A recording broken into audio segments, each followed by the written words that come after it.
Hey everyone, welcome back to Corporate Decoder. Today we're diving into an 8K filing, which is basically a corporate bat signal. Companies use it to tell the SEC about big unusual events. Today we're looking at Agree Realty Corporation, and based on this report, they're planning to get agreeable. Before we start, if you appreciate getting straight insights from corporate documents, make sure you're subscribed. We also have a Discord community linked in the description below, where you can chat about all things corporate finance. So what's the headline here? Agree Realty, a real estate investment trust, or REIT, just held its annual stockholder meeting. They voted on a few key items, including a big decision to increase the number of shares they can issue. Let's break down what that means and why it matters. First up, let's talk about this share increase. Agree Realty is upping the number of authorized shares of their common stock from 180 million to 360 million, basically doubling it.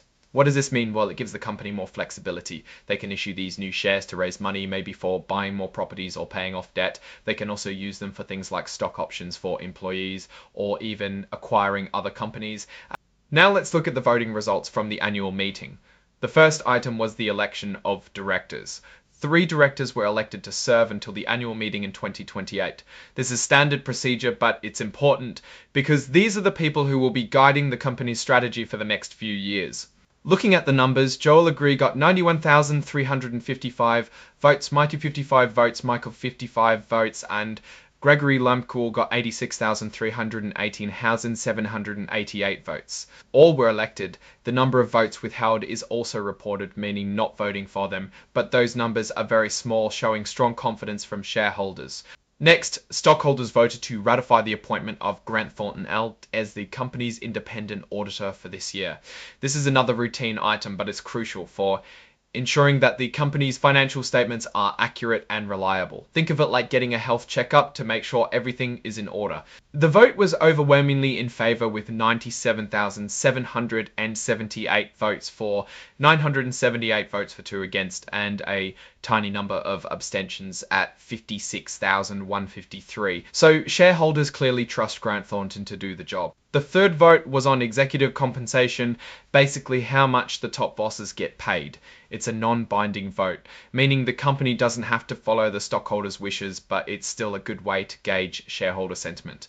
Here we see 87,457,530 votes for approving executive compensation, 5,376,989 votes against, and 120,728 abstentions.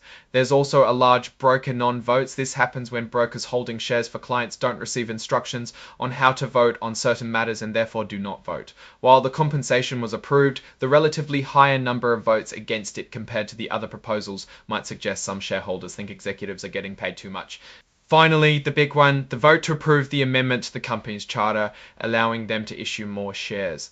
This is where things get interesting because this really is the meat of the report. The vote passed with 96,579,761 votes for, 2,146,872 votes against, and 80,400 abstentions. So the shareholders approved the company's request to increase the number of authorized shares. Now, Agree Realty has officially filed the amendment to their Articles of Incorporation. This is the legal document that puts the share increase into effect. You can find the full text of the amendment as an exhibit to this report. So what's the big picture here? Agree Realty is positioning itself for growth. By increasing the number of authorized shares, they're giving themselves more financial flexibility to expand their portfolio and take advantage of opportunities in the market. Now let's zoom out and think about Agree Realty's overall situation. They're a REIT, which means they own and manage income-producing real estate. They focus on retail properties leased to strong creditworthy tenants, which gives them a relatively stable income stream. One potential risk is that the retail landscape is constantly changing. Online shopping is becoming more and more popular, which could hurt brick and mortar stores. Also, rising interest rates could make it more expensive for Agree Realty to borrow money to buy new properties. On the other hand, Agree Realty has a solid track record and a well-diversified portfolio. They've been growing steadily over the years and they have a good reputation in the industry. They also focus on tenants that are likely to weather economic downturns like grocery stores and pharmacies.